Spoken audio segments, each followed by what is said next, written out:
যুবক ভাইরা বলেন তো, মাঝে মাঝে মানুষ যে আমাদেরকে মিথ্যা অপবাদ দেয়, এরকম হয় কি হয় না? আপনি দেখবেন মাঝে মাঝে আপনার বন্ধু বলবে, কি রে তুই বিয়ে করবি কবে রে? তো বলবেন যে দোস্ত আমার তো কেউ নাই, আমি কারে বিয়ে করবো? তোমার বন্ধু বলো তো 4টা গার্লফ্রেন্ড আছে, বাট নাই কিন্তু আসলে কেউ। এটা মিথ্যা অপবাদ। আবার মাঝে মাঝে দেখবেন আমরা কোনো হারাম না করে আমাদেরকে মিথ্যা অপবাদ দেওয়া হয় কি হয় না? অনেককে অনেক রকম অপবাদ আমাদের জীবনে দেওয়া হয়। আমি ছোট্ট একটা হাদিস বলবো, হাদিসের এক্সাম্পল দেওয়ার আগে আমি আগে জিজ্ঞেস করতে চাই, আমি অনেকগুলো আয়াত বাদ দিয়েছি আজকে, জাস্ট পরিবেশের যেন ঠিকঠাক ভাবে আমি শেষ করতে পারি, তাই প্রেসাইজলি বলছি। বলুন তো, আমার নবীজির জীবনে একজন স্ত্রী যিনি কুমারী ছিলেন, যার আগে কখনো বিয়ে হয়নি, সেই স্ত্রীর নাম ছিল কি? রাদিয়াল্লাহু তাআলা আনহা। আমার নবীজির বউ ছিল মোট কয়টা, কে বলতে পারে? 11টা বউ। প্রথম বউয়ের নাম ছিল কি? কুবরা রাদিয়াল্লাহু তাআলা আনহা। দেখেন অপবাদ দিলে ধৈর্য কেমন করে ধারণ করবেন। নবীজির বউ ছিল 11টা, তো উনি বউদেরকে সামলাইতে গিয়ে মাঝে মাঝে হিমশিম খেতেন যে কাকে কখন কতটুকু সময় দিবেন।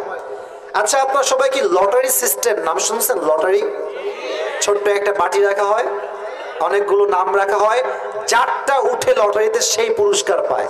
কথা কি আমার ভুল না ঠিক আছে?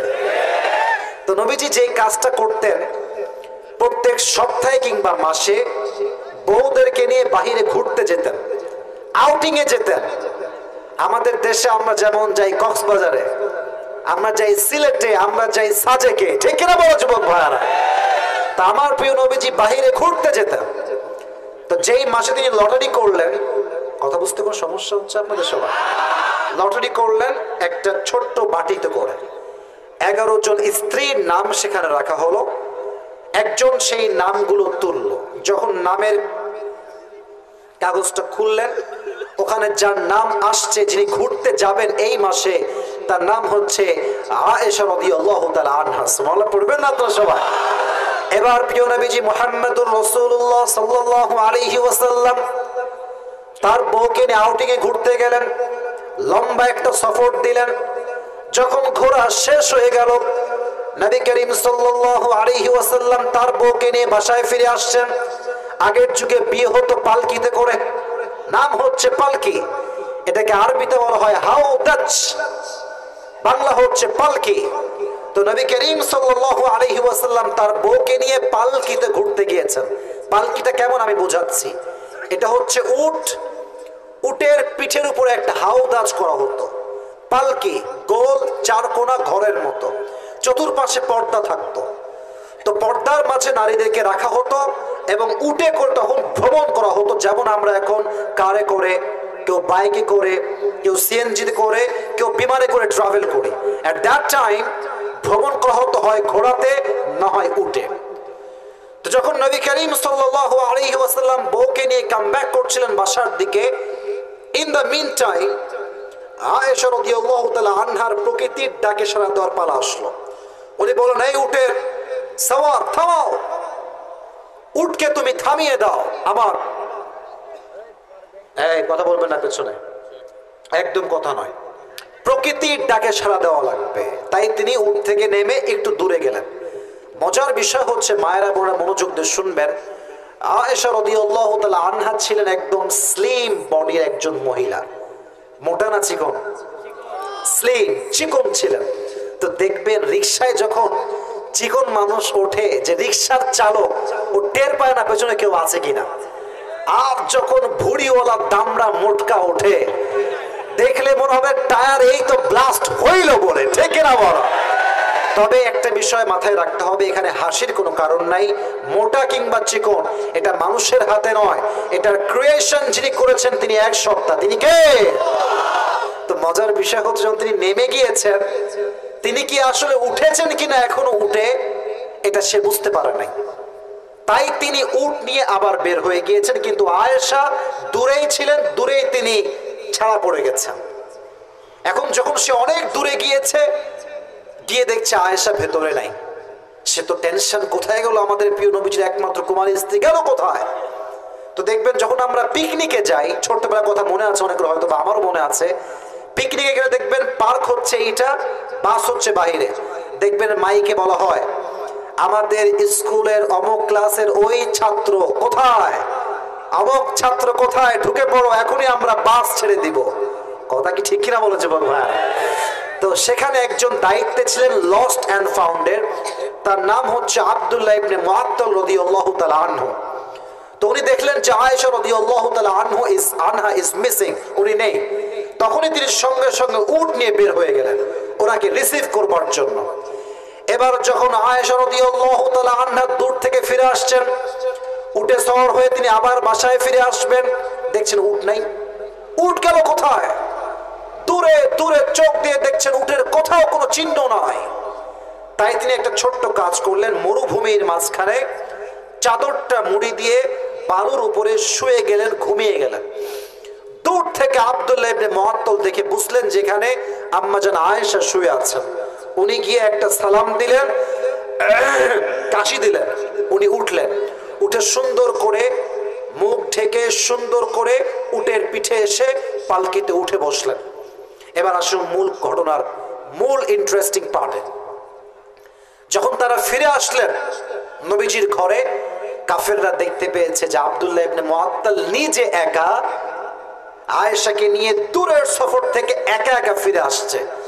মুনাফিকরা বলল, এই তো সুযোগ পেয়েছি, এই তো সুযোগ, লাগাও এবার অপবাদ কারে হয়।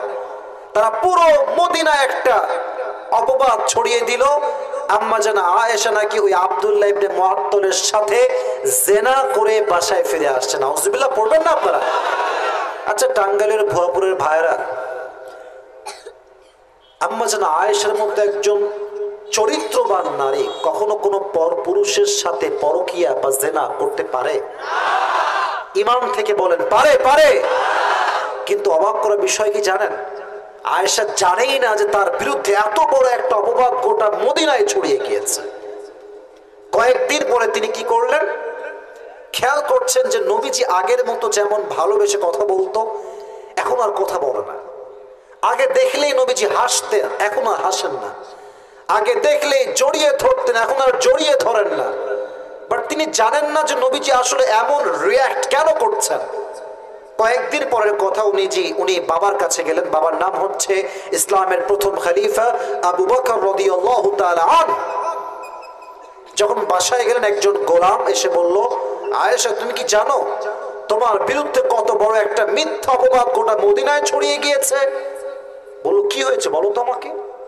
তো সেই মহিলা বলল যে আপনার নামে এই অপবাদ দেওয়া হয়েছে, আপনি নাকি আব্দুল্লাহ ইবনে মুআত্তালের সাথে সফর করে ফিরে আসার সময় জিনা করে ফিরে আসছেন। নাউজুবিল্লাহ পড়বেন না আপনারা? এটা শুনে আয়েশা মাথায় হাত দিয়ে বসে গেছে, বলছে নাউজুবিল্লাহ, আস্তাগফিরুল্লাহ, আমি তো জীবনেও এটা করি নাই, আমার চেহারাও সে দেখে নাই, কিসের জিনা, কিসের ব্যভিচার, আমি তো জানি না। ইন দ্য মিন টাইম নবীজি আসছেন। নবী যখন ঘরে আসবেন, আয়েশা তার আব্বাকে বলছে, আব্বা জান, আপনি তো জানেন আপনার মেয়ে কত ভালো, আপনি তো জানেন আপনার মেয়ের চরিত্র কত ভালো, আপনিও কি এটা বিশ্বাস করেন? আব্বা বলছে, আমি কি বলবো, সব খবর তো রাখে একজন, তিনি কে? এরই মাঝে নবীজি আসছে।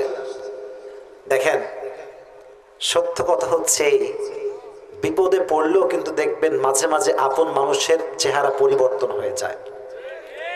আবার দেখবেন আশেপাশে যত মানুষ আপনাকে বলে তোমাকেই ভালোবাসি, তোমার সঙ্গে সুখে দুঃখে সব সময় আমি আছি, দেখবেন যেই দিন আপনার টাকা থাকবে না, স্বার্থপর মানুষগুলোকে আপনি হারিকেন দেওয়ার আশেপাশে খুঁজে পাবেন না।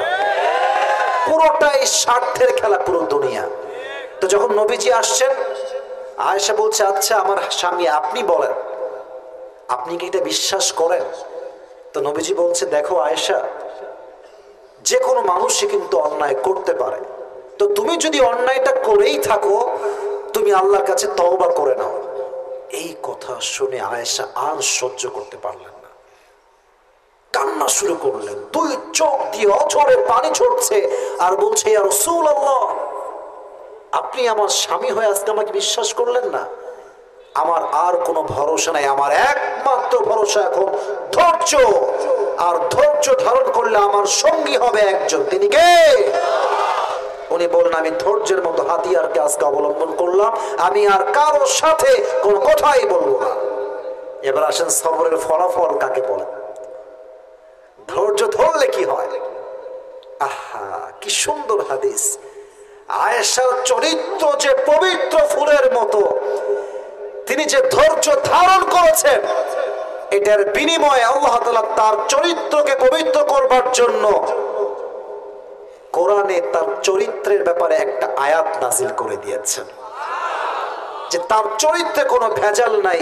ইন্নাল্লাযীনা জাউ বিল ইফকি উসবাতুম মিনকুম লা তাহসাবুহু শাররান লাকুম বাল হুয়া খায়রুল লাকুম। নবী হে, কাফেরদের কিছু লোক আপনার কাছে আপনার স্ত্রীর ব্যাপারে একটা অপবাদ নিয়ে আসছে, বিশ্বাস করবেন না, অপবাদকে আপনি কানে দিবেন না, মাথায় রাখবেন আপনার স্ত্রীর মতো চরিত্রবান স্ত্রী এই তল্লাটে আর কেউ হতে পারে না। ঠিক কিনা বলো যুবক ভাইরা?